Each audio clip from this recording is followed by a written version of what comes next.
ভাইরা, যদি বাঁচতে চান পরের চিন্তা করবেন না। ওই দল, ওই মত, ওই ব্যক্তি, ওই হুজুর অমুক খারাপ তমুক খারাপ, এই চিন্তা ব্রেনে আনবেন না। এগুলো আমরা করব, আমরা আপনাদের দিয়ে করাই আমাদের দল ভারী করার জন্য। আপনার চিন্তা হবে আপনার কবর। কথা কি বুঝতে পেরেছেন? খুব ভালো করে বুঝুন। আমার জীবনে আল্লাহ তাআলা অনেক নিয়ামত দিয়েছেন, অনেক। এই নিয়ামতের কোনো শুকরিয়া করতে পারিনি। এমনকি আল্লাহর যে ফরজ নামাজ, এটাও মন দিয়ে পড়তে পারি না। 4 রাকাত নামাজ পড়তে কম্পিউটার স্পিডে পড়ি, 4 মিনিটও লাগে না। এর ভিতরেও 4000 কথা মনে হয়। আল্লাহ যদি কিয়ামতের দিন বলেন যে তোমার এত নিয়ামত দিছিলাম, 5 মিনিট আমার দিক মন দিয়ে নামাজটা পড়তে পারলেন না, আমি তোমার নামাজ কবুল করলাম না, তুমি দোজখে যাও, আমার কিছু বলার থাকবে? এমন কোন আমল কি আমাদের আছে যে বলতে পারবো আল্লাহ তুমি এটা নিতেই হবে? আমার দাড়ি, আমার টুপি, আমার নামাজ, আমার রোজা, আমার হজ, আমার যাকাত, আমরা কি কনফার্ম যেটা আল্লাহ কবুল করবে?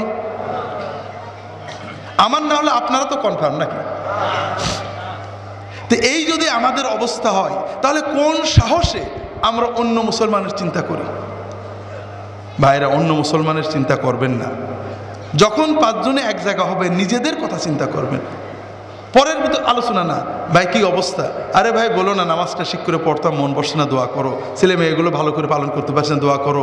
নিজেদের ইমান আমল নিয়ে চিন্তা করবেন, পরের না। ভাইরা, আমরা পরের আলোচনা কেন করি?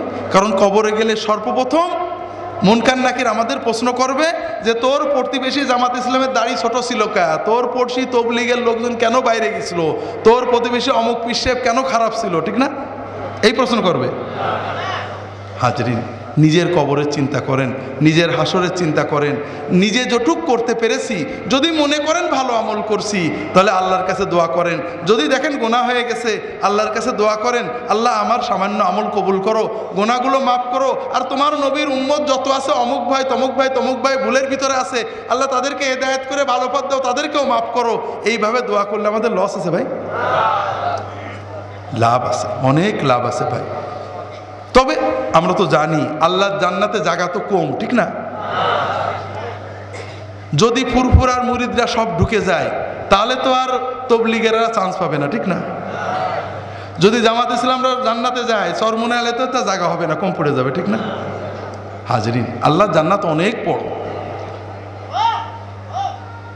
ওয়াসারিউ ইলা মাগফিরাতিম মির রাব্বিকুম ওয়া জান্নাতিন আরদুহাস সামাওয়াতু ওয়াল আরদু উইদ্দাত লিল মুত্তাকিন। তোমরা দৌড়াও, দৌড়াতে থাকো, দ্রুত এগো সেই জান্নাতের প্রতি, যে জান্নাত আসমান জমিনের চেয়েও বড়, যে জান্নাতকে আল্লাহ তাআলা মুত্তাকিদের জন্য বানিয়ে রেখেছেন।